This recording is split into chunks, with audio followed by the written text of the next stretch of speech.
Dumayo pa kami ng Bulacan para lang dito sa mga smoked meat from Rub and Smoke.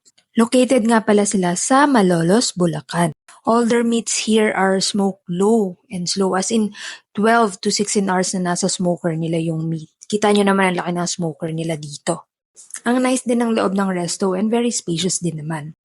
So, prepare na nila yung order namin. This is their smoked beef belly. Ay grabe, napaka-juicy niya, flavorful at lasang-lasa mo talaga ang smokiness niya. For our appetizer, we ordered pulled pork nachos. Smoke din ng pork na nasa top nito. Ayan, napakasarap. Perfect combination yung mga toppings niya at yung sauce. And for our mains, this is their rub and smoke platter.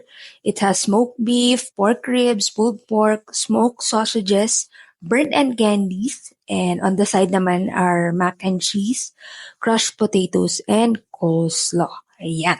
Yung na-order pala namin is good for 4 to 6 packs. They also offer draft beers nga din pala dito sa resto. So ito yung pork ribs nila, grabe. Super lambot at fall off the bone talaga yan. Grabe ang busog namin dito. Worth it talaga ang pagdayo namin from QC to Malolos. Kaya sa mga taga Malolos or near Bulacan, try nyo na din tong Rub and Smoke. Yun lang. Bye!